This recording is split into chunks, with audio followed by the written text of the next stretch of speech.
Eesti keskmine valimisaktiivsus on 50–60%. Narvas on see olnud kogu aeg palju madalam. Ja et paljud Narva inimesed on valimisnimekirjadest välja arvatud, siis tundub, et seekord on see valimisaktiivsus veelgi madalam. Inimesed tänavatelt ütlevad, et lähevad harjumusest valima.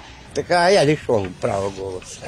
Как я буду голосовать, если я лишён? Что можно сказать по этому поводу? Конечно, это не совсем правильно. Я уже живу здесь 70 лет, и как бы по поводу выборов будем надеяться на лучшее.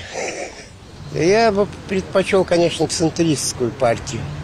Предпочитаю, да. Центристская партия, она более как бы твердо стоит на ногах и больше делает для народа.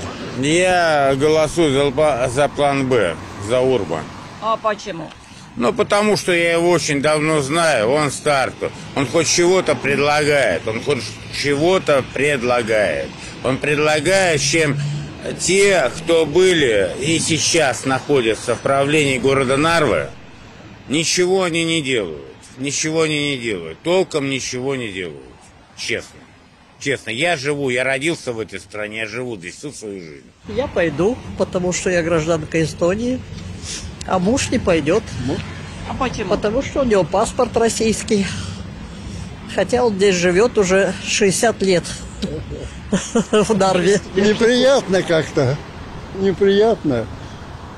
То ходили в это, что-то, выборы были, и мы ходили. Всю жизнь прожили, да. Сейчас никому мы не нужны. Olgu siinkohal täpsustatud, et seekord ei saa valida need Narva elanikud, kellel on Vene Föderatsiooni pass. Viimast korda saavad seekord valida veel need, kellel on hall pass. Kas te oskate öelda, palju võib olla Narva linnas neid elanikke, kes valimisõigusest jäid ilma? Niimoodi peast ma numbrit ei ütle, aga see kindlasti mõjutas valimisjärjekordasid, et varem ikkagi oli rohkem rahvast ja siis mõned üksikud, kellel nüüd on valimisõigus nagu ära võetud, nad üritavad ikkagi hääletama minna. Mis siis teie kokkupuude nendega on, et peate neile selgitama, et nemad enam valima ei saa tulla või mismoodi see töö teil nendega käib?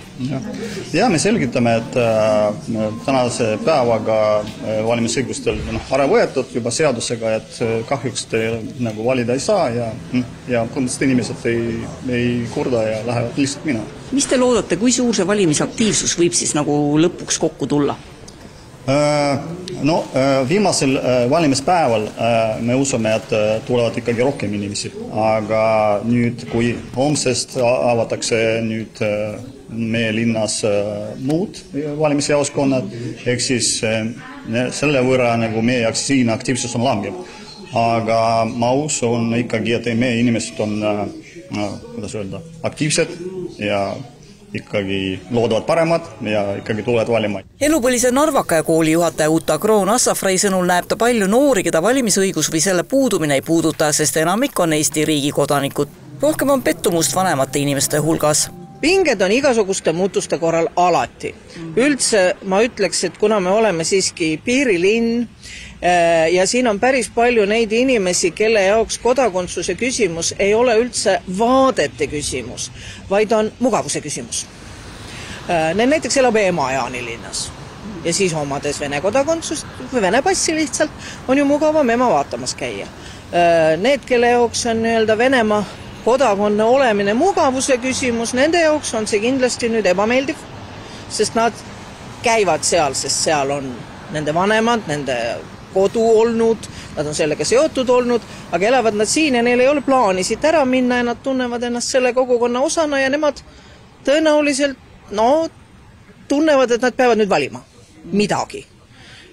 Aga valida ema ja kodakondsuse vahel on tegelikult päris karm. Narvakad, kes valida siiski saavad, soovivad seekord linna valitsemises suurt ja olulist nihet paremuse poole, et poliitikud konkreetselt Narva hüvanguks tegusid teeksid. Stagnatsiooni ja mõttetut võimuvõitlust on linna elanikud liiga kaua juba talunud.